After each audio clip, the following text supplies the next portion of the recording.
Selamat malam, selamat datang Mbak Susanti.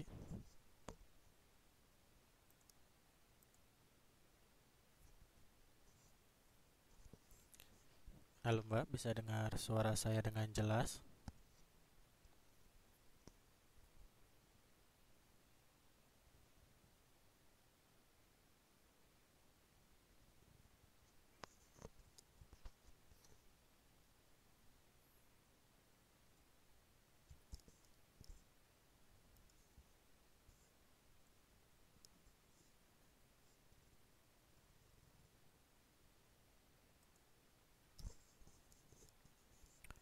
Mbak Susanti, Mbak Susanti.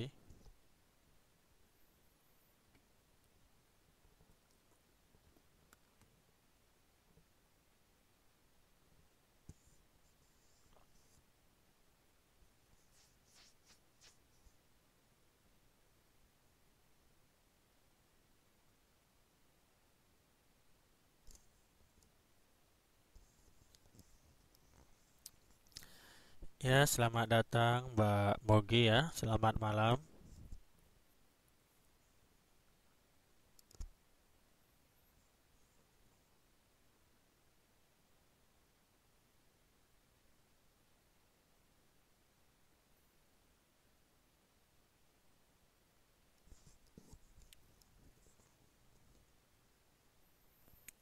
Ya, selamat malam Mbak Mogi, Mbak Susanti. Bagaimana hari-harinya pada hari ini setelah malam berlangsung?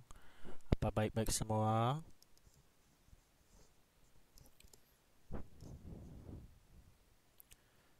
Hmm, baiklah kalau begitu. Semoga besok lebih baik lagi ya.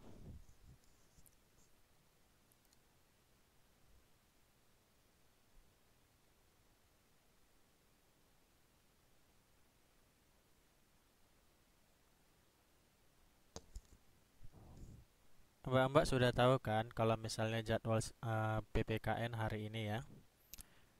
Karena kan setiap siswa juga ada dapat jadwal pelajaran ya.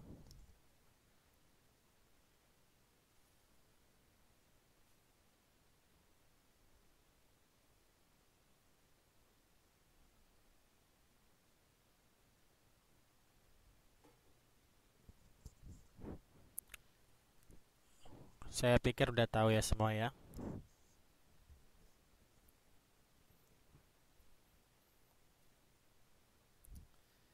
Baiklah, sembari menunggu teman-teman yang lain, hmm, ada baiknya sebelum kita memulai pelajaran kita ya. Sebelum kita memulai pelajaran kita, kita mengambil sikap berdoa menurut agama dan kepercayaan kita masing-masing. Saya beri waktu untuk kita semua berdoa. Berdoa dimulai.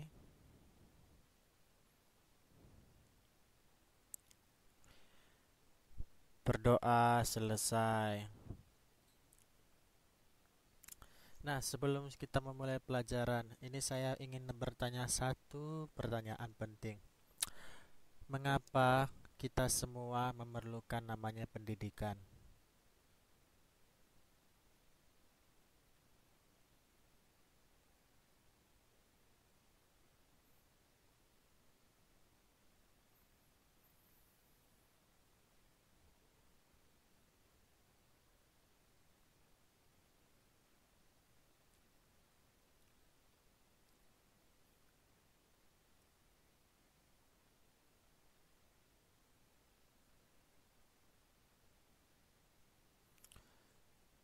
Mbak Mugi menjawab, karena pendidikan sangat penting untuk menambah pengetahuan. Bagaimana Mbak Susanti? Bagaimana menurut pandangan Mbak Susanti? Mengapa kita memerlukan pendidikan? Ini sekaligus saya mau nanya ke Mbak Susanti, itu PDA itu maksudnya apa ya Mbak ya? Mbak mengirimnya atau lagi mendengarkan pelajaran kita pada hari ini melalui PDA.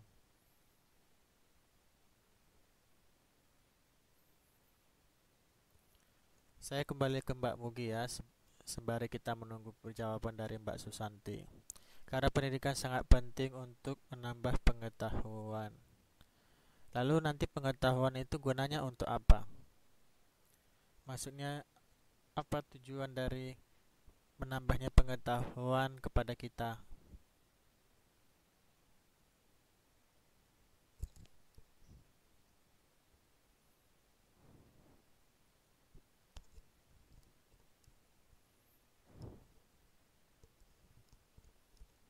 Pertanyaan saya, gunanya kita menambah pendidikan untuk apa?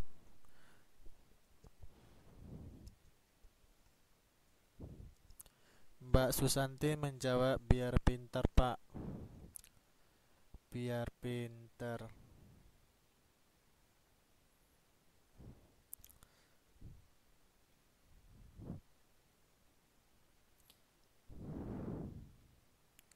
Lalu kepintaran kita gunanya untuk apa, Mbak?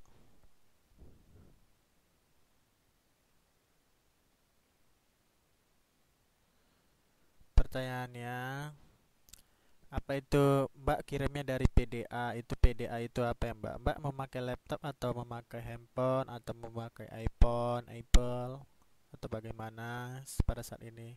Oh, pakai HP ya, Mbak ya.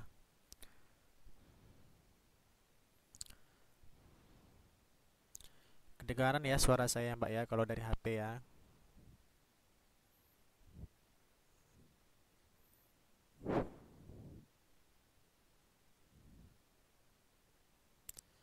Mbak Mugi menjawab, kita bisa membagikan ilmu untuk orang-orang sekeliling kita. Misalnya adik-adik, anak-anak, dan lain-lain. Kalau kita berpengetahuan dalam bergaul juga nggak minder. Mbak Susanti, oh, oke, baik, sudah didengar suara saya, Mbak ya. Baik. Dan Mbak Mugi menjawab, kalau kita berpengetahuan dalam bergaul juga nggak minder. Artinya dapat saya katakan juga kalau pendidikan itu adalah modal ya, Mbak ya. Ibarat dia sebuah uang begitu ya. Semakin banyak pengetahuan, semakin banyak uang, semakin bisa kita mudah untuk lebih bergaul ya. Artinya bukan materi sih. Maksud saya di sini contoh dari uang itu bukan soal kekayaan, tapi soal bagaimana kita dipandang ya. Artinya kita banyak ilmu gitu. Begitu ya maksud Mbak ya, atau bagaimana?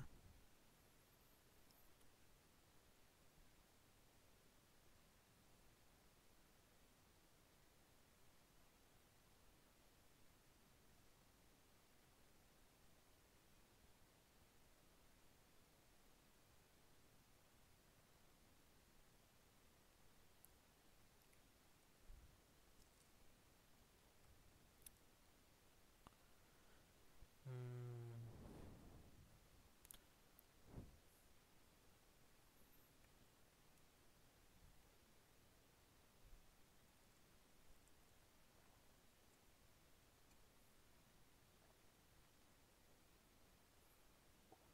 Sambil menunggu kiriman ketikan dari mbak-mbak semua, baiklah, kita mulai pelajaran kita ya. Kemarin kita belajar mengenai awal atau bab satu ya, mengenai napak tilas penegakan hak asasi manusia di Indonesia. Nah, sekarang kita akan melanjutkan mata pelajaran kita masih di bab yang sama, yaitu tentang napak tilas penegakan hak asasi manusia di Indonesia.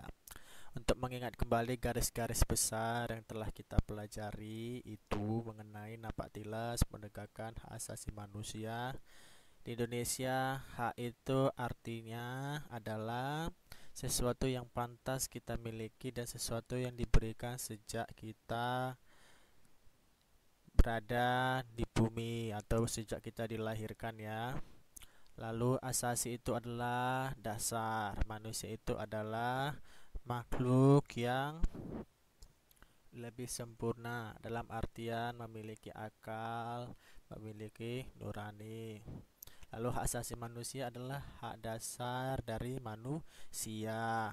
Apa aja contoh-contoh hak asasi manusia itu, Mbak? Yang pertama itu kita ingat, itu itu adalah mengenai tentang bagaimana kita bisa berbicara, artinya apa yang bisa kita arahkan, memberikan pandangan. Lalu yang kedua, kita bisa untuk memilih. Contohnya apa? Dalam hal ini memilih untuk hidup seperti apa, memilih pekerjaan seperti apa, memilih agama pun juga itu adalah hak kita, seperti itu. Nah, dan sebagainya bisa Mbak kaji ulang lagi ya. Tapi itu adalah garis besar hak asasi manusia. Dan apa batasan hak asasi manusia? Batasan hak asasi manusia itu adalah kewajiban asasi manusia, yang artinya setiap manusia itu wajib untuk menghormati hak-hak orang lain tanpa mengganggu hak-hak orang lain. Jadi artinya di sini ada namanya tenggang rasa atau saling peduli atau saling mengerti. Jadi tidak bisa main sendiri, tidak bisa main sendiri, tidak bisa namanya arogan, tidak bisa namanya individual, harus namanya bekerja sama atau berkooperasi. Seperti itu ya, Mbak. Nah, selanjutnya kita akan membahas tentang dasar hukum. Dasar hukum hak asasi manusia. Baik, pengaturan hak asasi manusia atau human right dalam Ketatanegaraan Republik Indonesia terdapat dalam perundang-undangan dan perlindungan HAM. Dalam Perundang-undangan Republik Indonesia paling tidak terdapat 4 bentuk hukum tertulis yang menyatakan tentang HAM. Pertama, dalam Undang-Undang Dasar Negara Republik Indonesia tahun 1945. Kedua, dalam ketetapan MPR atau TAP MPR. Ketiga, dalam undang-undang. Undang-undang dasar perlu saya ingatkan berbeda dengan undang-undang. Kalau undang-undang dasar itu adalah dasar pokok dari undang-undang. Jadi undang-undang itu menjelaskan undang-undang dasar. Lalu yang keempat adalah peraturan pelaksanaan perundang-undangan seperti peraturan pemerintah, keputusan presiden, dan peraturan pelaksanaan lainnya. Dalam peraturan pelaksanaan perundang-undangan seperti peraturan pemerintah, keputusan presiden, dan peraturan pelaksanaan lainnya. Lalu selanjutnya, adapun pengaturan HAM dalam bentuk undang-undang dan peraturan pelaksanaan memiliki kelemahan pada kemungkinan seringnya mengalami perubahan. Satu itu pengaturan hak asasi manusia dalam konstitusi negara, yakni pengaturan HAM dalam konstitusi negara terdapat pada dokumen-dokumen berikut. Contohnya, yang pertama itu Undang-Undang Dasar 1945. Maaf Mbak Eka belum bisa masuk, sinyal tidak mendukung. Ya nggak apa-apa, tetap diusahakan supaya bisa masuk ya Mbak ya, tolong disampaikan ya. Undang-Undang Dasar tahun 1945. Jaminan perlindungan atas hak asasi manusia yang terdapat dalam Undang-Undang Dasar tahun 1945. Di antaranya adalah sebagai berikut. Yang pertama itu hak atas persamaan kedudukan dalam hukum dan pemerintahan. Pasal 27 ayat 1. Lalu hak atas pekerjaan dan penghidupan yang layak. Pasal 27 ayat 2. Lalu hak berserikat dan berkumpul, mengeluarkan pikiran dengan lisan atau tulisan. Contohnya seperti apa? Contohnya ketika kita melakukan diskusi. Diskusi kita bebas untuk menyampaikan opini atau pendapat. Lalu yang kedua itu seperti tulisan. Tulisan seperti apa? Kita mengirimkan surat atau tulisan-tulisan karya kita ke tempat-tempat koran-koran seperti media sosial, lalu media cetak, koran, dan sebagainya. Lalu hak memeluk dan beribadah sesuai dengan ajaran agama, pasal 29 ayat 2. Baik, sampai di sini ada yang perlu ditanyakan, Mbak? Tidak ada ya. Baik, kita lanjutkan ya. Hak dalam usaha pembelaan negara yaitu pasal 30, hak mendapat pengajaran pasal 31, hak menikmati dan mengembangkan kebudayaan nasional dan daerah pasal 32, hak di bidang perekonomian pasal 33, hak fakir miskin dan anak terlantar dipelihara oleh negara pasal 34. Lalu bagian kedua itu adalah Konstitusi Republik Indonesia Serikat. Jaminan pemajuan hak asasi manusia dalam Konstitusi RIS 1949 diantaranya adalah sebagai berikut. Yang pertama itu hak diakui sebagai person atau oleh undang-undang disebut dengan the right of the recognized as a person under the law. Pasal 7 ayat 1. Lalu hak persamaan di hadapan hukum atau the right to equality before the law. Pasal 7 ayat 2. Lalu hak persamaan perlindungan menentang diskriminasi. The right to equal protection against discrimination. Pasal 7 ayat 3. Hak atas bantuan hukum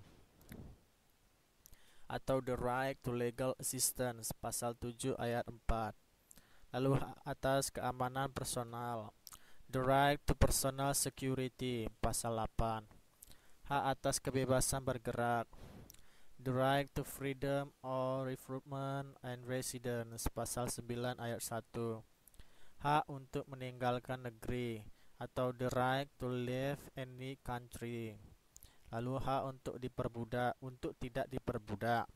The right not to be subjected to slavery, servitude, or bondage. Hak mendapatkan proses hukum atau the right to due process of law, dan lain sebagainya ya. Lalu ini bisa Mbak lihat nanti di buku ya, karena saya sudah kirimkan bukunya ya, e-booknya ya. Lalu selanjutnya itu bagian C, Undang-Undang Dasar 1945 Negara Republik Indonesia. Jaminan atas pengakuan dan perlindungan hak asasi manusia menurut Undang-Undang Dasar Negara Republik Indonesia tahun 1945. Di antaranya adalah sebagai berikut. Yang pertama itu hak untuk hidup dan mempertahankan hidup dan kehidupannya. Pasal 28. Hak untuk membentuk keluarga dan melanjutkan keturunan melalui perkawinan yang sah. Pasal 28B ayat 1. Lalu hak untuk kelangsungan hidup, tumbuh dan berkembang, serta hak untuk atau atas perlindungan dari kekerasan dan diskriminasi. Pasal 28B ayat 2. Lalu hak untuk mengembangkan diri melalui pemenuhan kebutuhan dasar, yaitu pasal 28C ayat 1. Lalu hak untuk mendapatkan pendidikan dan memperoleh manfaat dari ilmu pengetahuan dan teknologi, seni dan budaya. Itu terdapat di pasal 28 ayat C. 28C ayat 1. Lalu sebagainya bisa Mbak lihat lebih rinci. Masih banyak lagi pasal-pasal dalam Undang-Undang Dasar Negara Republik Indonesia tahun 1945 yang mengatur tentang hak asasi manusia atau yang disebut dengan human right. Lalu pengaturan hak asasi manusia dalam ketetapan MPR bisa dilihat ya. Pengaturan HAM dalam ketetapan ini dapat dilihat di Tab MPR nomor berapa? Nomor 17 tahun 1998 tentang pelaksanaan dan sikap bangsa Indonesia terhadap hak asasi dan piagam HAM nasional. Lalu pengaturan HAM dalam undang-undang. Pengaturan HAM juga dilihat dalam undang-undang yang pernah dikeluarkan oleh pemerintah Indonesia. Antara lain bisa dilihat ya Mbak ya, itu daftar undang-undangnya ada di situ. Undang-Undang Nomor 5 tahun 98 tentang ratifikasi Konvensi Anti Penyiksaan, pemberlakuan atau penghukuman yang kejam, tidak manusiawi dan merendahkan martabat. Lalu yang kedua itu nomor 9 tentang tahun 98 tentang amandemen terhadap Undang-Undang Nomor 25 tahun 97 tentang hubungan perburuan. Nah, berikutlah semua nama-nama atau daftar-daftar dari undang-undang beserta kelengkapannya. Lalu selanjutnya, pengaturan hak asasi manusia dalam peraturan pemerintah dan keputusan presiden. Pengaturan hak asasi manusia dalam peraturan pemerintah dan keputusan presiden diantaranya adalah sebagai berikut. Contohnya dalam Perpu, peraturan pemerintah pengganti undang-undang Nomor 1 tahun 199 tentang pengadilan hak asasi manusia. Lalu yang kedua, keputusan Presiden nomor 181 tahun 98 tentang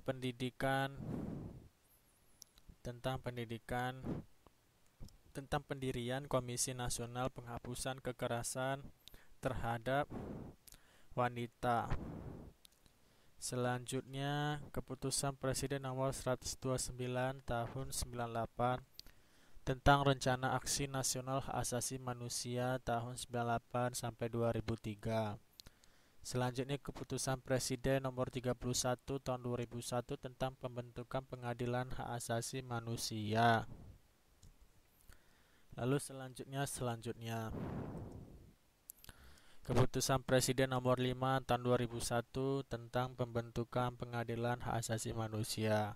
Keputusan Presiden nomor 181 tahun 98 tentang Komisi Anti Kekerasan Terhadap Perempuan. Keputusan Presiden nomor 50 tahun 1993 tentang Komnas HAM. Lalu keseluruhan ketentuan perundang-undangan di atas merupakan pintu pembuka serta strategi selanjutnya, yaitu tahap penataan aturan secara konsisten, rule consistent behavior. Pada tahap ini diupayakan mulai tumbuh kesadaran terhadap penghormatan dan penegakan hak asasi manusia, baik di kalangan aparat, pemerintah maupun karena HAM merupakan kebutuhan dasar manusia yang perlu diperjuangkan, dihormati, dan dilindungi oleh setiap manusia. Penataan aturan secara konsisten memerlukan persyaratan yang harus dipenuhi. Persyaratan pertama adalah demokrasi dan supremasi hukum. Kedua, hak asasi manusia sebagai tatanan sosial. Ya, selamat datang Mbak Kesia. Ya, tidak apa-apa Mbak. Baik, kita lanjutkan ya Mbak ya. Pada hari ini mata pelajaran kita mengenai PPKN. Lalu menurut Profesor Bagirmanan, demokrasi dan pelaksanaan prinsip-prinsip negara berdasarkan atas hukum merupakan instrumen bahkan prasyarat bagi jaminan perlindungan dan penegakan hak asasi manusia. Oleh karena itu, hubungan antara hak asasi manusia, demokrasi, dan negara harus dilihat sebagai hubungan keseimbangan yang simbiosis mutualistik. Selanjutnya, hak asasi manusia sebagai tatanan sosial merupakan pengakuan masyarakat terhadap pentingnya nilai-nilai HAM dalam tatanan sosial. Pendidikan HAM secara kurikuler maupun pendidikan kewarganegaraan atau civics education sangat diperlukan dan terus dilakukan secara berkesinambungan. Banyaknya kasus pelanggaran hak asasi manusia di Indonesia menuntut dibentuknya lembaga perlindungan HAM. Dalam upaya menegakkan HAM tersebut, Undang-Undang Dasar Republik Indonesia 1945, khususnya pasal 28 ayat 4, menegaskan bahwa perlindungan, pemajuan, penegakan, dan pemenuhan HAM adalah tanggung jawab negara, terutama pemerintah. Guna menjabarkan Undang-Undang Dasar Negara kita, maka dibentuklah Lembaga Perlindungan HAM, seperti Komnas HAM, Komisi Nasional Anti Kekerasan Terhadap Perempuan, Peradilan HAM, dan Lembaga Perlindungan HAM lainnya. Masyarakat juga dapat berpartisipasi dalam penegakan HAM di Indonesia, terutama dalam membentuk LSM HAM seperti Kontras dan Yayasan Lembaga Bantuan Hukum Indonesia atau YLBHI. Beberapa lembaga bentukan pemerintah berkaitan dengan pemajuan dan penegakan HAM. Di antaranya itu sebagai berikut. Membentuk Komnas HAM. Komnas HAM dibentuk tanggal 7 Juni 93 melalui Kepres nomor 50 tahun 93. Keberadaan Komnas HAM selanjutnya diatur dalam Undang-Undang Republik Indonesia nomor 39 tahun 1999, yaitu tentang HAM pada pasal 75 sampai 99. Mbak bisa nanti cek ya Mbak ya. Lalu Komnas HAM merupakan lembaga negara mandiri setingkat lembaga negara lainnya yang berfungsi sebagai lembaga pengkajian, penelitian, penyuluhan, pemantauan, dan mediasi HAM. Lalu membuat produk hukum yang mengatur mengenai HAM. Pembuatan produk hukum yang mengatur hak asasi manusia atau HAM dimaksudkan untuk menjamin kepastian hukum dalam proses HAM. Selain itu, produk hukum tersebut memberikan arahan bagi pelaksanaan penegakan HAM. Adapun pembentukan produk hukum dibentuk dari Undang-Undang Republik Indonesia tahun 45, ketentuan MPR, Piagam 98, dan meratifikasi instrumen HAM internasional. Membentuk Pengadilan HAM.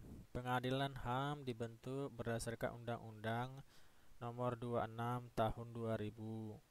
Pengadilan HAM adalah peradilan khusus di lingkungan peradilan umum. Peradilan HAM memiliki wewenang memeriksa dan memutus perkara pelanggaran HAM yang berat, termasuk yang dilakukan di luar teritorial wilayah negara Republik Indonesia oleh warga negara Indonesia.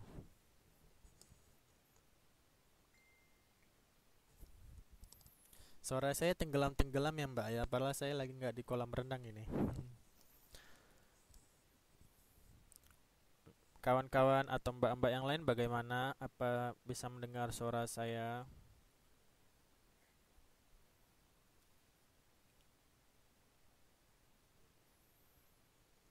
Bagaimana Mbak Mugi? Udah bisa kedengaran suara saya?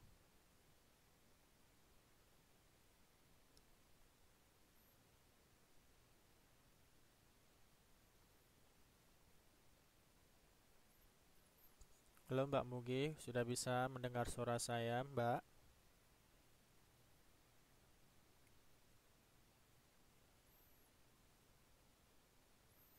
Oke, kalau gitu kita lanjutkan lagi ya Mbak. Lalu upaya pemerintah dalam menegakkan HAM. Untuk memahami lebih lanjut tentang perlindungan pemajuan hak asasi manusia di Indonesia, coba kalian amati gambar berikut, kemudian kalian jawab pertanyaan yang berkaitan dengan gambar tersebut. Nah, coba kita lihat gambar tersebut Mbak-mbak. Apa yang Mbak pikirkan dari gambar-gambar tersebut? Coba perhatikan dengan seksama, dengan serius, apa yang dilakukan, siapa yang salah, siapa yang memicu, dan siapa yang memisahkan, siapa yang berusaha menegakkan.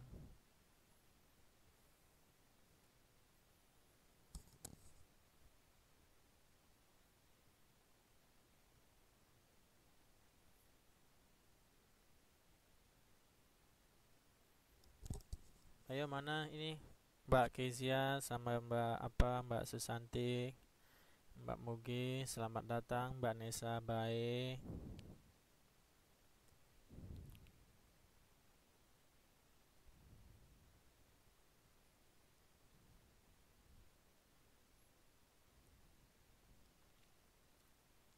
Ya nggak apa-apa Mbak.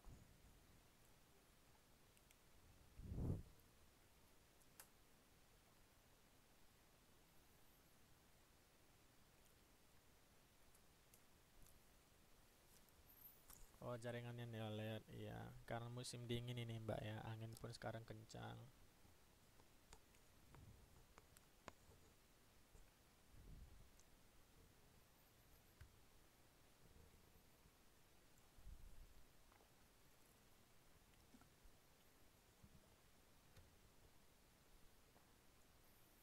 Coba diperhatikan Mbak-mbak semua gambarnya. Ini kira-kira tentang apa? Tuh, pertanyaan pertama dikatakan, mengapa dalam setiap terjadinya kerusuhan selalu berdampak pada pelanggaran hak asasi manusia? Ayo, siapa yang bisa jawab, Mbak?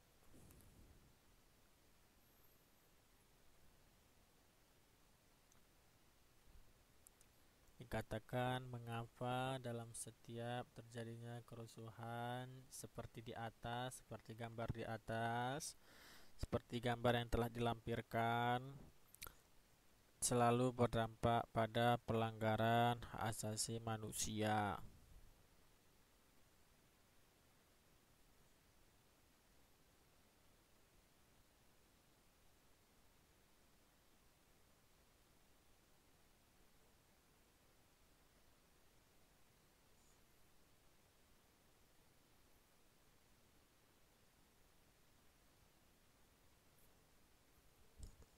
Mbak Mugi menjawab karena mengakibatkan orang lain terluka atau terganggu. Mbak-mbak yang lain bagaimana? Oh maaf, Mbak bukan Mbak Mugi. Mbak Nesa yang menjawab karena mengakibatkan orang lain terluka atau terganggu. Iya Mbak, saya sudah baca tadi. Lalu bagaimana tanggapan Mbak Mugi? Mengapa? Ayo, Mbak Nesa tadi sudah menjawab karena mengakibatkan orang lain terluka atau terganggu. Nah, itu merupakan salah satu contoh pelanggaran hak asasi manusia.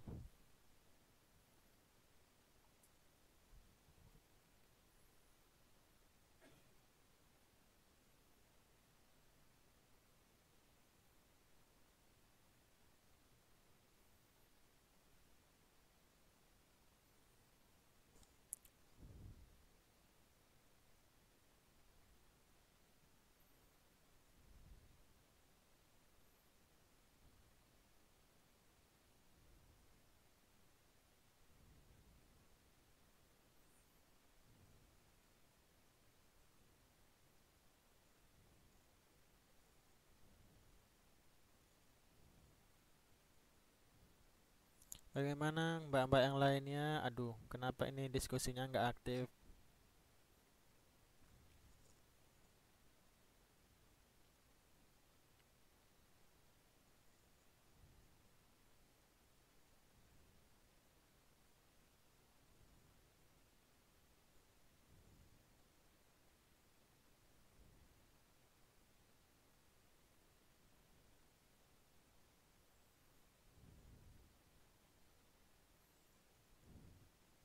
Bagaimana mbak?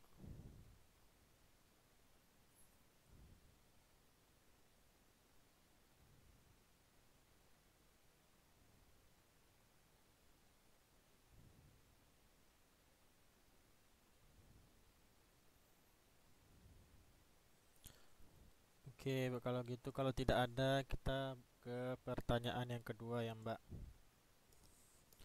Menurut kalian atau menurut mbak-mbak, faktor apa sajakah yang menyebabkan terjadinya kerusuhan tersebut? Jadi penulis buku ini mempertanyakan faktor apa yang menyebabkan terjadinya pelanggaran HAM tersebut.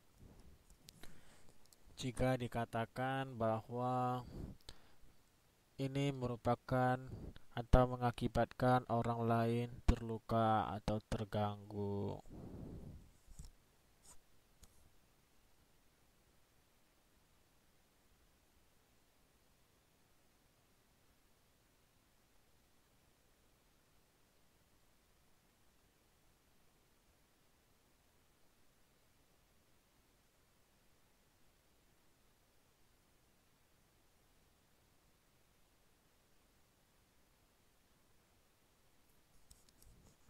Faktor apa yang menyebabkan? Lalu Mbak Nesa menjawab faktor yang pertama itu karena demo. Hmm, Ya, selamat datang ya Mbak Eka Suharyanti. Silakan bergabung dalam diskusi kita. Jadi menurut Mbak-Mbak, faktor-faktor apa saja yang menyebabkan terjadinya kerusuhan? Demo, kerusuhan kurang lebih sama. Jadi yang menyebabkan demo itu apa Mbak kira-kira? Apa karena adanya faktor ekonomi, faktor sosial, faktor politik? Contoh, ini saya kasih example untuk ekonomi, seperti adanya kemiskinan, adanya uh, ketimpangan dalam ekonomi. Contohnya yang kaya semakin kaya, yang miskin semakin miskin.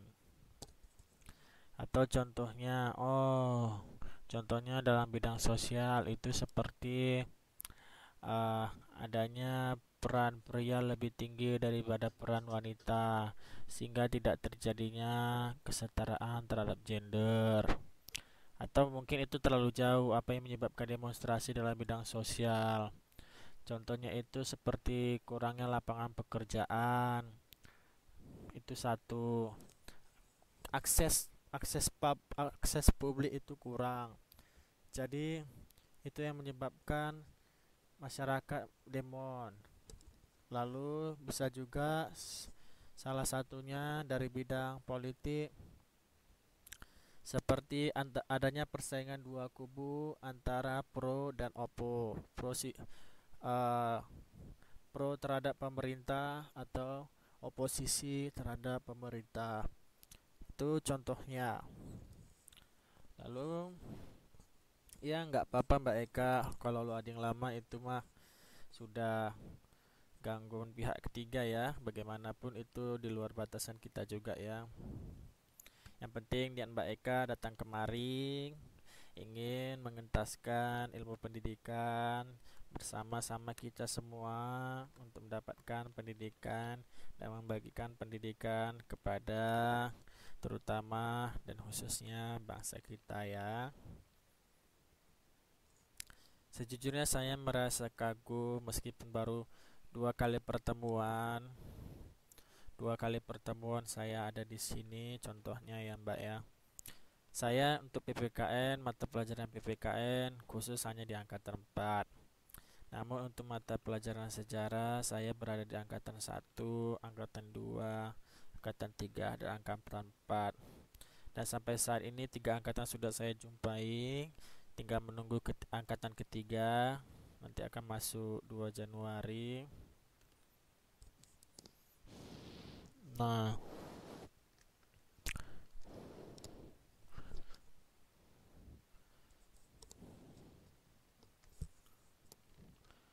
2 Januari ya.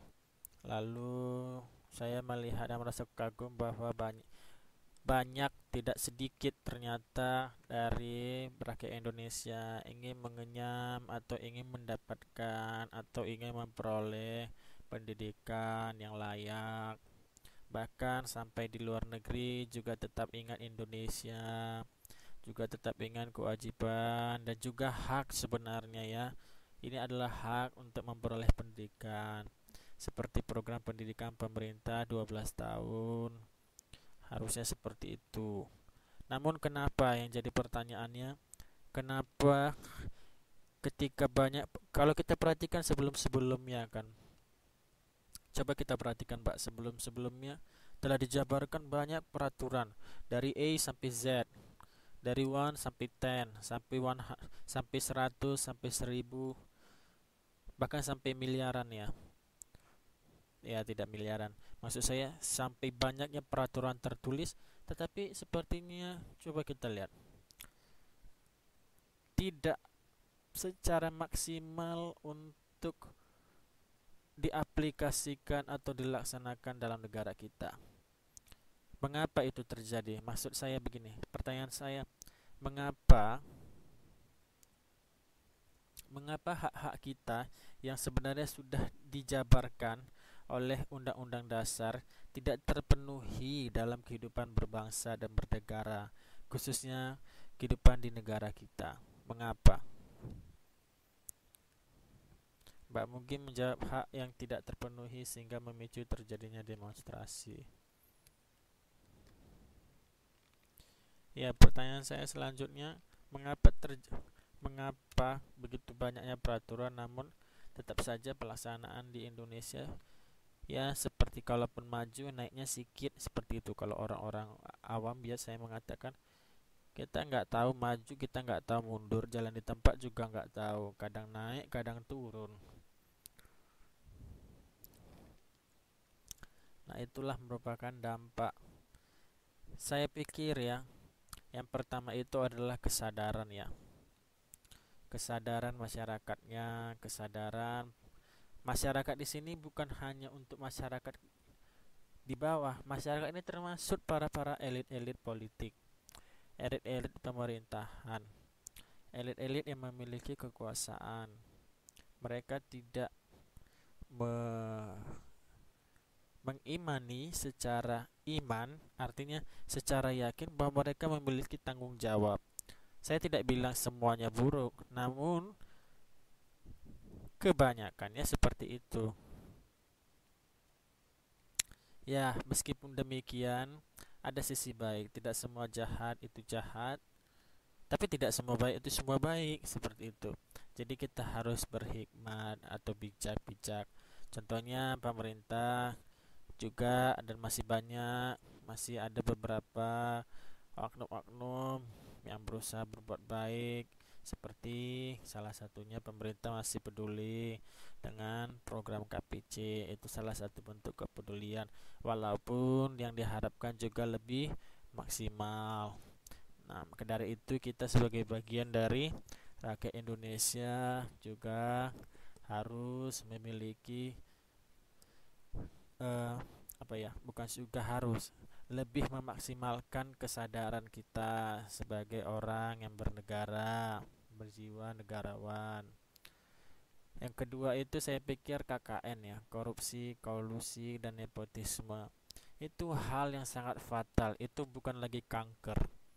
Itu bukan kanker. Kalau ada yang bilang KKN itu kanker, malah lebih dari kanker. Jadi di mana ada setitik hitam saja itu bisa merusak semuanya. Seperti itu. Satu titik tinta hitam terkena dalam lembaran putih, maka dia akan tetap ada di situ menghitami lembaran putih meskipun hanya setitik. Begitu juga seperti KKN ya. Kira-kira ada yang bisa ditambahkan lagi, Mbak? Kenapa? Selain dari kesadaran, perlunya kesadaran, lalu yang kedua adalah perlunya diberantas KKN.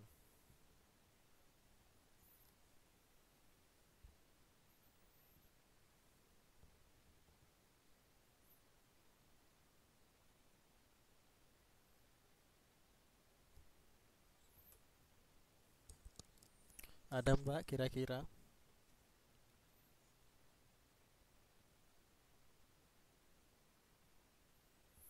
Masyarakat makmur maksudnya seperti apa ya, Mbak? Agar masyarakatnya makmur. Ini kalimat awal atau kalimat sambungan atau bagaimana, Mbak? Makmur bagaimana?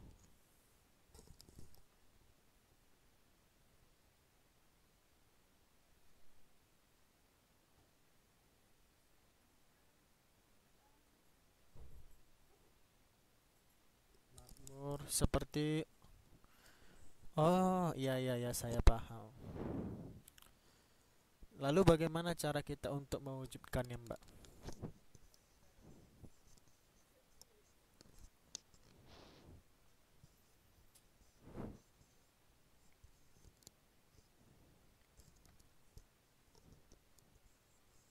Harus membasmi namanya KKN.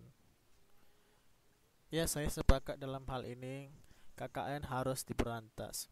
Lalu bagaimana cara memberantasnya, Mbak? Perlu pakai daktarin, Mbak.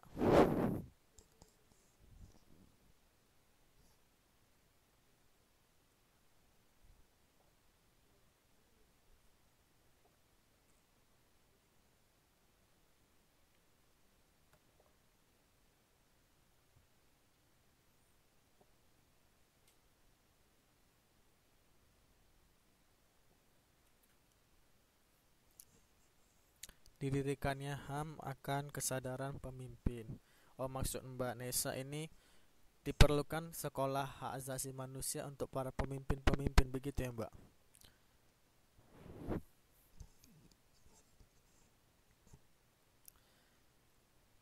Ya, saya sepakat dalam hal ini diperlukan sekolah hak asasi manusia. Namun pertanyaan saya begini Mbak, mereka kan sudah menjadi seorang pemimpin dan yang memilih mereka itu adalah masyarakat. Masyarakat tidak mungkin memilih pemimpin yang notabene-nya atau latar belakangnya tidak berlatar pendidikan. Pastinya mereka memilih pemimpin atau calon pemimpin yang memiliki latar belakang pendidikan. Paling tidak ya nggak usah ya tidak terlalu tinggi-tinggi kali, paling tidak itu memiliki latar belakang pendidikan. Itu bagaimana, Mbak?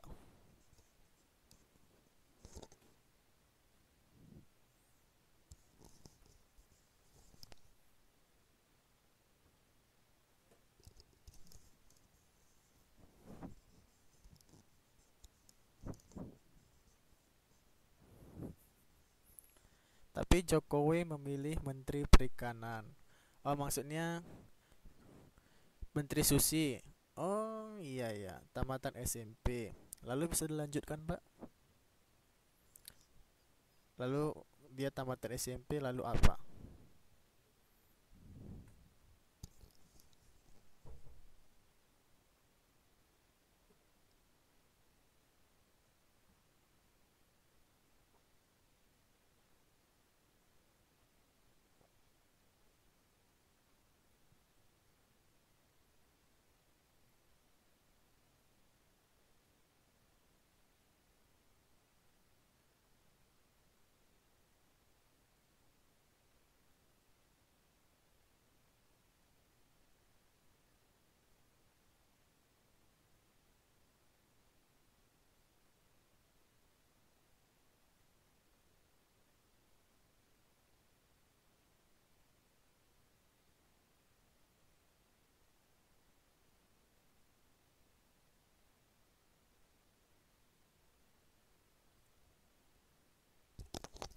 Rakyat masih banyak yang kurang setuju dengan pemimpin.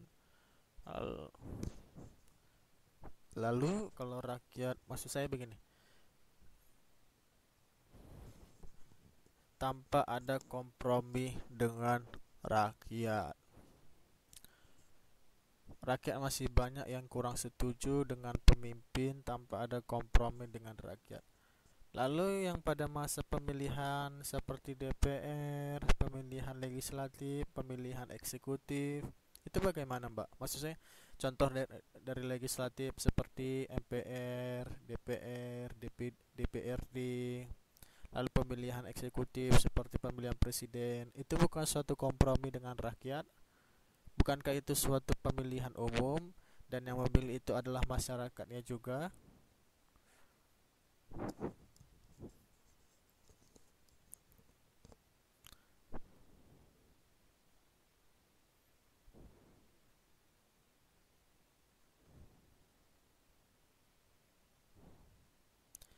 Lalu kalau begitu letak kesalahannya di mana?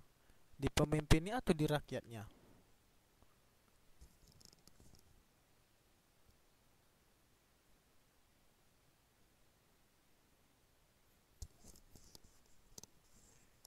Dua-duanya, Mbak.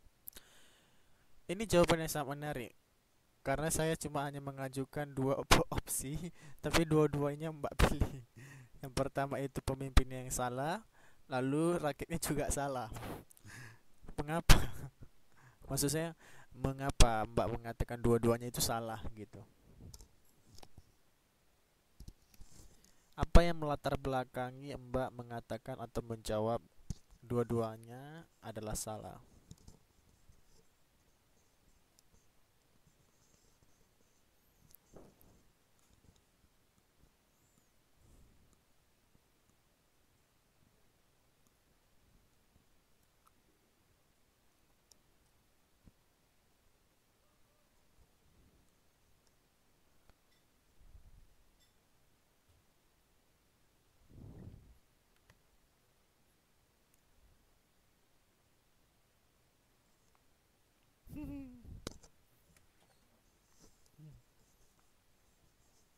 Kurang paham juga sih Pak, kurang paham.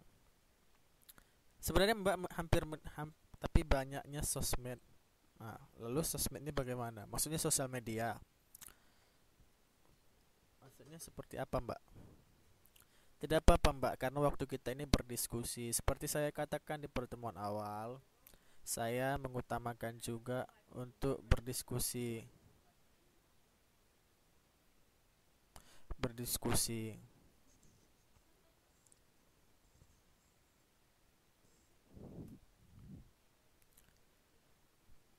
Kurang paham juga sih Pak, tapi banyaknya sosial media.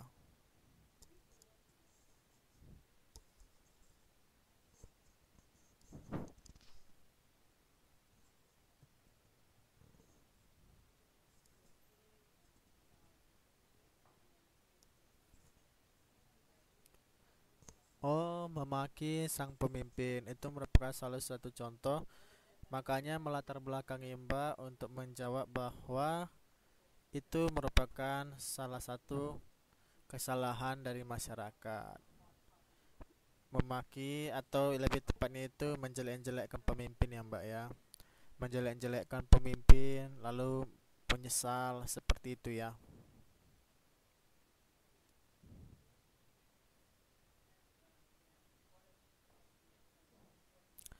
Oh, begitu. Baik, pernyataan yang menarik Mbak.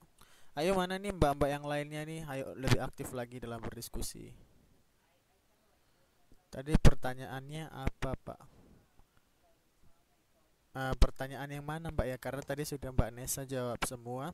Namun ini saya ada pertanyaan selanjutnya Mbak, untuk Mbak Mugi juga, untuk Mbak Nesa juga, untuk Mbak Kezia, untuk Mbak Eka, untuk Mbak Susanti.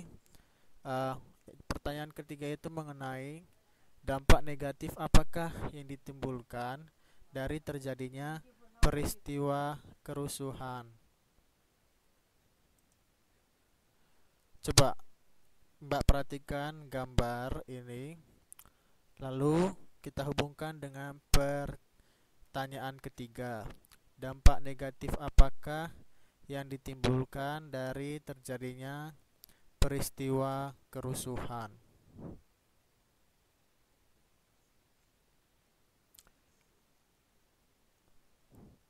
Dampak negatif dari terjadinya peristiwa kerusuhan.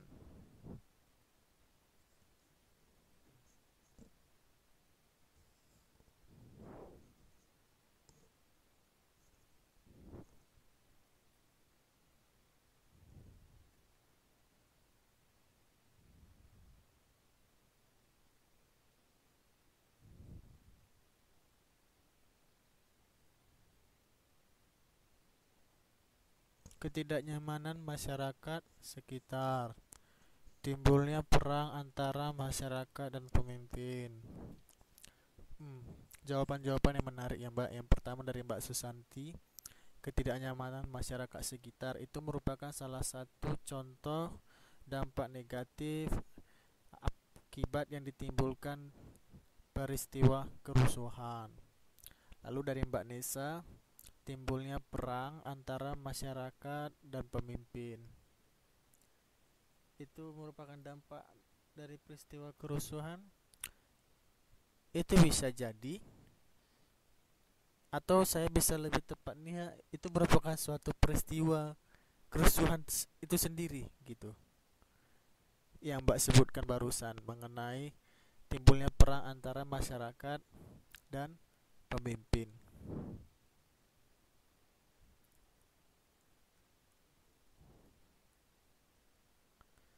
Ayo nih mbak-mbak yang lainnya bagaimana nih?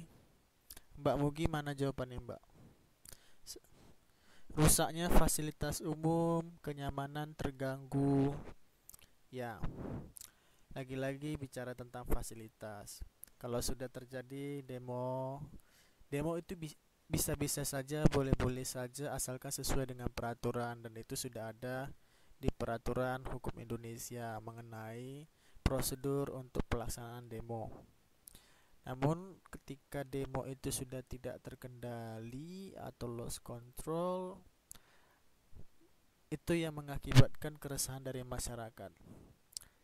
Saya tidak usah sebutkan contohnya seperti apa dan di mana, namun kita bisa baca, bisa kita lihat informasi dari berita-berita online mengenai negara kita, maksud saya.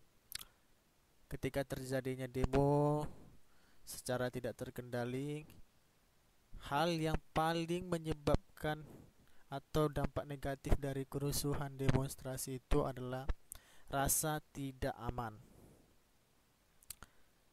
yang diliputi juga atau dibarengi dengan rusaknya fasilitas umum. Kalau fasilitas umum sudah rusak, jangankan mau aman atau nyaman, sepertinya untuk datang ke lokasi yang ingin kita tuju saja, seperti stasiun bus, seperti ya stasiun bus, itu sepertinya aduh, bagaimana ya? Apakah sudah nyaman di sana? Apakah sudah aman di sana? Kondisi sudah tenang? Jangan-jangan kita bisa jadi korban seperti itu ya. Karena kalau sudah namanya demonstrasi yang tidak terkendali, kita tidak tahu siapa kawan, siapa lawan. Semua menjadi liar.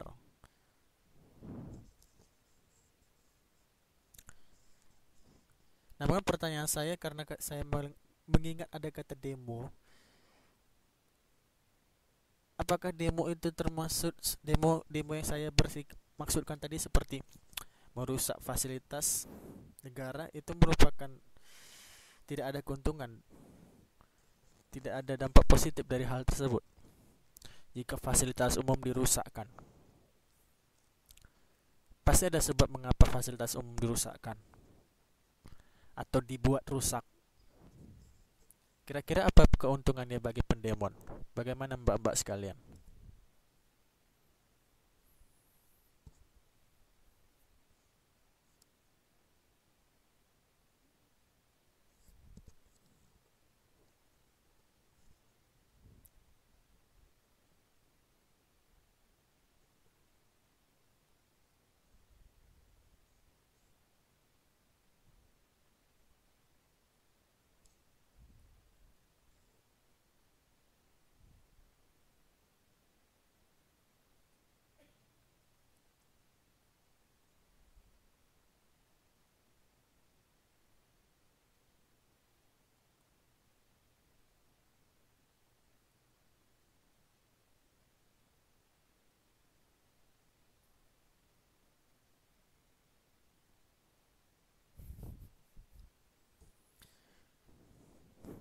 Mbak Mugi menyatakan tidak ada keuntungan bagi siapapun atas demonstrasi, termasuk pengerusakan dari fasilitas umum.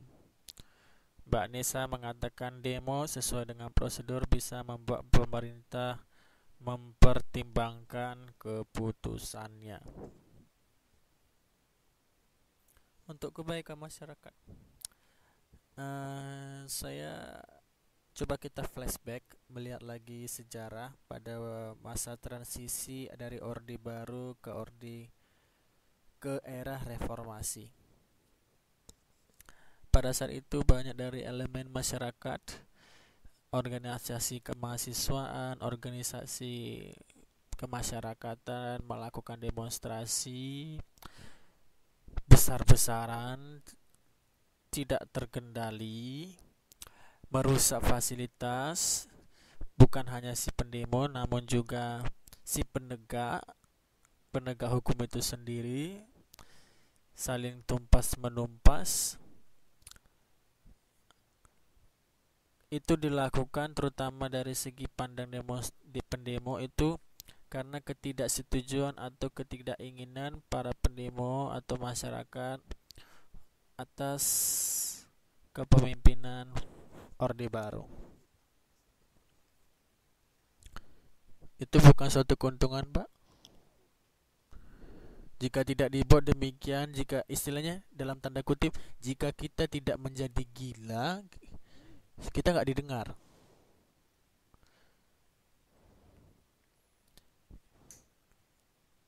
Jika kita tidak berubah menjadi naga dan mengeluarkan api dengan bara, kita tidak didengar oleh pemerintah.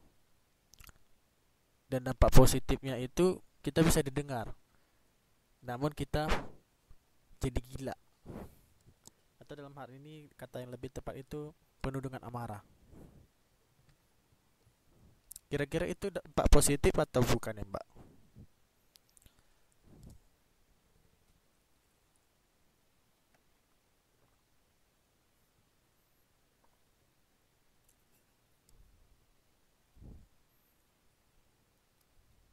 Atau begini, saya kasih contoh. Ketika kita pernah diingatkan oleh orang-orang di sekitar kita tentang bagaimana untuk tidak melakukan perbuatan yang tidak diinginkan. Contohnya seperti apa ya? Kita diingatkan sekali, tidak bisa. Diingatkan 2 kali, tidak bisa. 3 kali, tidak bisa. Lalu sampai pada titik tertentu ketika kita tidak didengar, kita harus jadi seperti monster supaya suara kita didengar.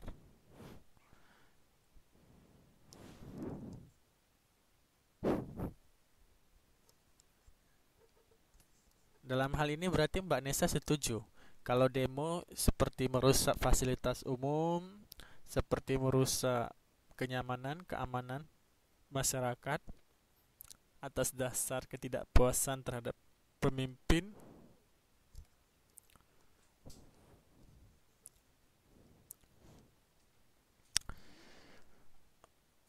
Lalu kesimpulannya apa Mbak?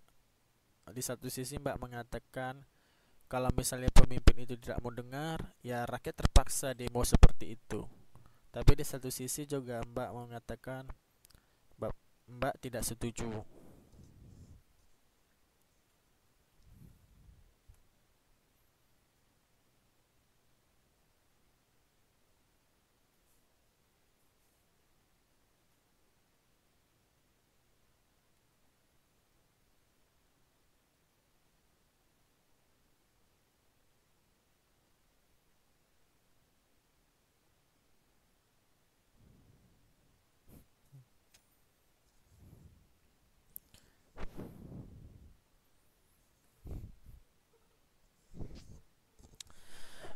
Kalau begitu, makanya harus ditegakkan HAM seadil-adilnya.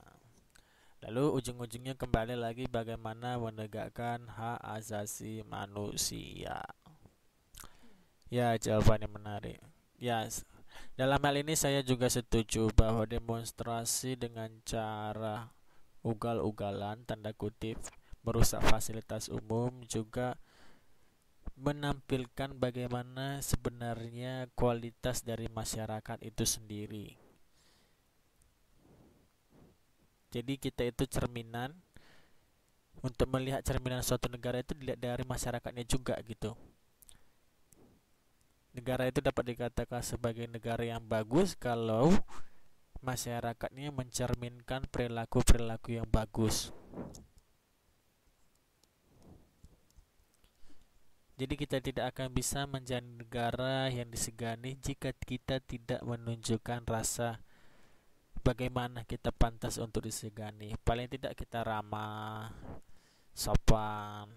Namun ingat, antara ramah, sopan, baik itu tidak sama dengan mudah untuk dibodoh-bodohin, mudah untuk ditipu.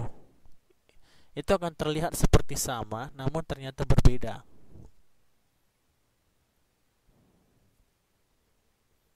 Contohnya nih Mbak, kalau Mbak pernah menonton film ya seperti Hidayah, seperti itu ya, Hidayah, Hikayat, atau apa lagi, Rahasia Ilahi. Dulu-dulu tuh film-film series seperti itu, Mbak pernah nonton nggak Mbak? Yang seperti saya sebutkan itu salah satu contohnya. Ada orang yang mendapat peran baik, ada orang yang mendapat peran jahat. Nah, satu sisi orang-orang menilai bahwa dia itu bodoh, mau ditipu-tipu, mau dikatakan, mau dipukul suaminya, atau mau dipukul istrinya, mau ditipu anak-anaknya. Namun pada kenyataannya Dia sebenarnya tidak bodoh, dia tidak mudah ditipu, namun dia berusaha untuk menunjukkan atau mencerminkan bagaimana sebenarnya integritas dirinya, bagaimana sebenarnya marwahnya, bagaimana sebenarnya jati dirinya. Itu bukan cerminan. Nah, maksud saya seperti itu. Itu contohnya bagaimana supaya kita bisa disegani sebagai bangsa yang besar, bukan hanya dengan pulau yang banyak atau dengan tanah yang banyak, lautan yang luas dikatakan besar. Tidak hanya itu tidak cukup. Lebih kepada cerminan. Dan saya ingat sekali waktu ketika masih kuliah sarjana, salah satu dosen saya kebetulan itu adalah eh, kepala Pusham, pusat studi HAM khusus di universitas saya. Nah, kebetulan karena kita ada acara seminar dan saya menjadi anggota panitia setiap acara panitia, lalu saya selalu mendengar seperti ini. Kalau Anda mau menuntut untuk mengganti pemerintah, Anda harus siap untuk diganti sebagai masyarakat. Jadi kalau kita ingin mengganti pemerintah, kita harus siap untuk diganti. Dalam artian bukan fisik kita yang diganti, tapi mindset kita. Jadi kesadaran kita itu diganti, pola pikir kita diganti. Karena lah pemimpin itu lahirnya itu dari masyarakat. Bagaimana ada seorang pemimpin tanpa ada masyarakat? Namun bagaimana juga ada seorang pemimpin tanpa masyarakat? Bagaimana juga ada seorang masyarakat tanpa pemimpin? Seperti itu. Bagaimana Mbak Mugi? Mbak Mugi dari tadi ngetik-ngetik tapi saya lihat tidak ada keluar hasil ketikannya Mbak ya. Ada masalah dengan jaringan ya Mbak?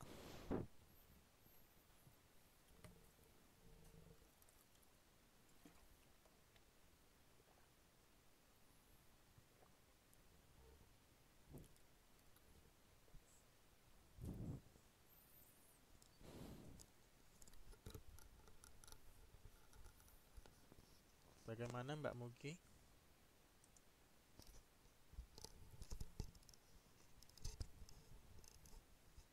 Mbak Kezia bagaimana Mbak Kezia? Mbak Nesa, Mbak Mugi, Mbak Susanti, Mbak Kezia bagaimana Mbak Kezia?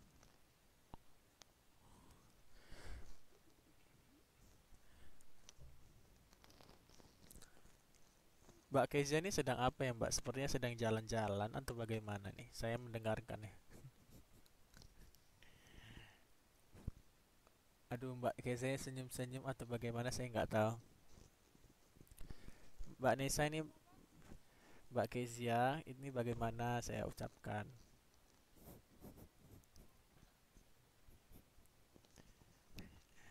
Lagi sibuk ya Mbak?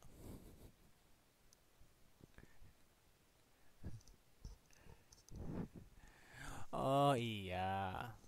Lalu Mbak Nesa ini bagaimana Mbak Nesa? Halo Mbak Nesa. Saya dengar loh Mbak. Oh lemot. Lemot itu bahasanya dari mana ya Mbak?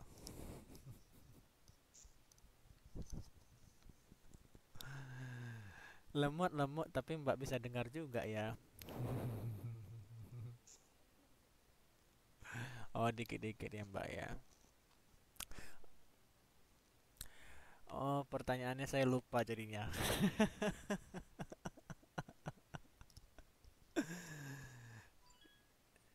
Oh Mbak Kezia sambil memperhatikan nenek. Oh ya tidak apa-apa Mbak. Saya merasa kagum melihat mbak-mbak sekalian. Jadi pada intinya kita mendapat timbal balik. Artinya saya juga mendapatkan pelajaran dari orang mbak-mbak, merasa termotivasi begitu, bahwa untuk memperoleh pendidikan itu tidak mengenal batasan apapun, apapun sudah termasuk semuanya. Jadi saya tidak perlu menjelaskan lagi. Nah, mari kita lanjutkan Mbak di Pertanyaan keempat, bagaimanakah sebaiknya peran tokoh masyarakat dan tokoh agama ketika terjadi suatu konflik dalam masyarakat? Nah, ayo, ini bagaimana, Mbak? Bagaimana sebaiknya peran tokoh masyarakat dan tokoh agama ketika terjadi suatu konflik dalam masyarakat? Atau gini saja, saya sederhanakan. Eh, Jika dipertanyakan kepada Mbak-Mbak maunya seperti apa nih tokoh-tokoh ini dalam menyelesaikan konflik? Oh, Mbak Nesa mengatakan harus menasihati masyarakat. Caranya seperti apa, Mbak? Datang ke rumah, bertamu, lalu kasih nasihat satu-satu. Atau kita buat suatu perkumpulan, perjanjian, ada jadwal segini seperti sosialisasi di tempat kelurahan, lalu para tokoh-tokoh melakukan apa yang menjadi perannya sebagai tokoh masyarakat. Lalu Mbak Kisya juga menjawab atau menambahkan diselesaikan secara damai, kekeluargaan, secara baik-baik, jadinya berakhirnya dengan baik.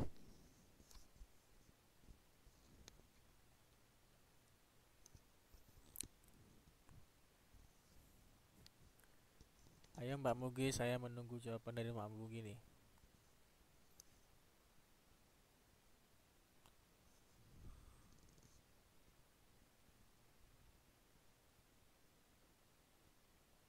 Apaan tuh? Apaan tuh Mbak Novi? Maksudnya apa? Saya tidak tahu. Oh, nonton TV.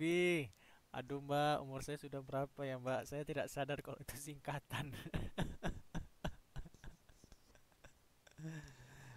Saya pikir nama orang tadi. Lagi Novi, rupanya nonton TV. Ampun, ampun saya. Novi, ada yang bilang Boci, Bobok Cantik, ada yang bilang Boci, Bobok Ciang, ada yang bilang Tisam, titip salam, Tikam, Titi Kamal. Gaul ya Mbak ya. Mbak Susanti ketawa-ketawa dia. Mbak Nisa juga ketawa, Mbak Mugi juga. Saya hampir lupa kalau saya masih muda. Ya walau nggak mudah-mudah kali lah Mbak, ya dimudah-mudahkan lah semuanya, dimudahkan, dilancarkan, dilimpahkan. Amin.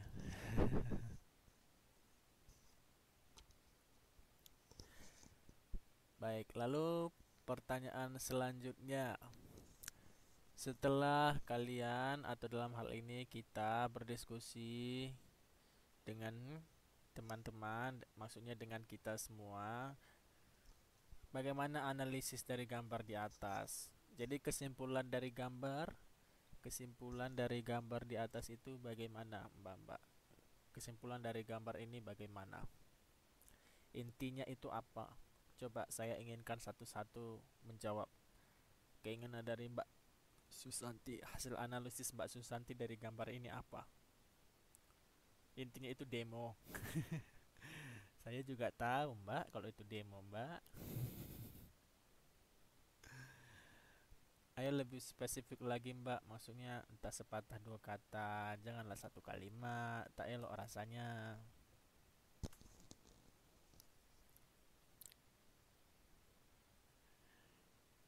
Itu perasaan tawuran ya. Enggak, Mbak, itu enggak tawuran, itu lagi kumpul kebo.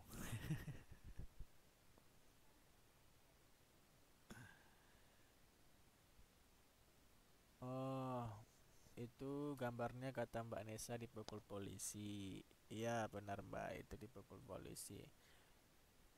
Atau polisi untuk melindungi diri dari lemparan batu masyarakat, atau bisa jadi masyarakat sendiri yang diserang polisi. Dalam hal ini kita dilihat dari sisi polisi ya. Polisi seperti berusaha untuk mempertahankan diri. Namun apa sebabnya? Oh, intinya Mbak Mugi mengatakan demonstrasi yang berakibat pada pelanggaran HAM. Ya, itu jawabannya sesuai dengan topik. Demo yang mengakibatkan kerusuhan. Itu tambahan Mbak Nesa. Ayo nih Mbak Susanti, mana nih Mbak Susantinya? Mbak Susanti, halo Mbak Susanti. Demo mengakibatkan kerusuhan kata Mbak Nesa. Lalu kata Mbak Kesia, dan demo juga bikin jalan macet. Iya Mbak. Saya saja waktu masa kuliah sarjana, saya menghadapi macet tuh berapa kali ya? Lumayan lah. Karena juga saya pernah jadi peserta demo. Namun ketika saya tahu ada ketidakberesan dalam demo, karena salah satu penggiat kami pada saat itu rupanya sudah melakukan namanya tindakan yang tidak pantas secara etika. Jadi saya dan beberapa kawan saya memutuskan untuk tidak ikut berdemo. Kita bukan seorang, maaf cakap, kita bukan binatang yang ingin menjilat seperti itu. Kita punya pendirian.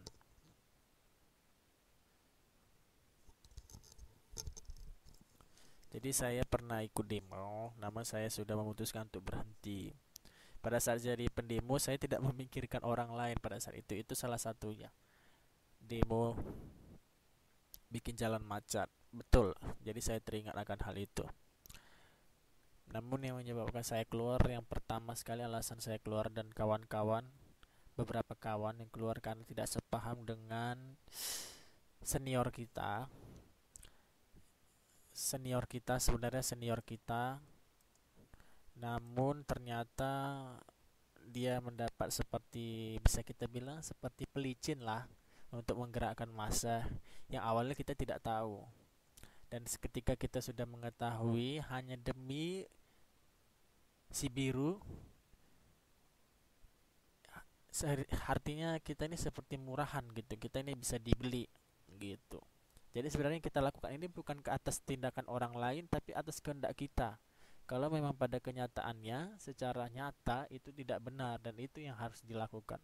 Bukan karena ada orang yang memberi embel-embel bagaimana lalu kita melakukan. Itu sama saja kita seperti binatang yang mudah disuruh-suruh begini-begini. Bukan, itu bukan salah satu bentuk membantu, tapi itu merendahkan diri.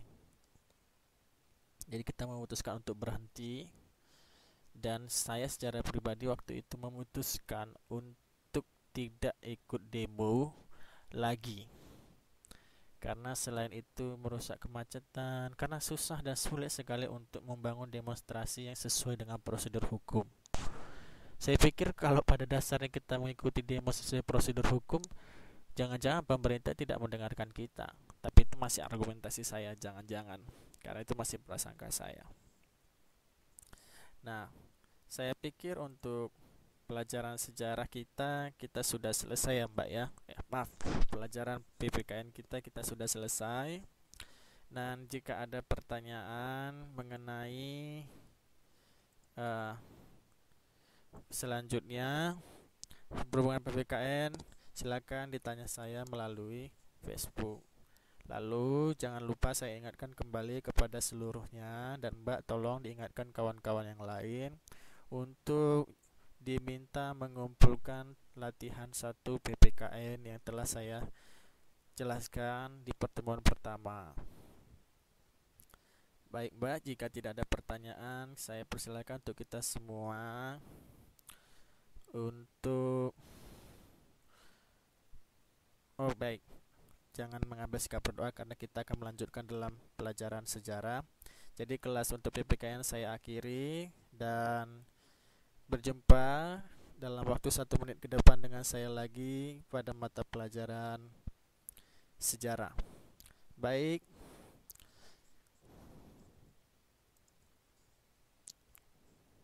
sampai jumpa di kelas sejarah Mbak-mbak sekalian.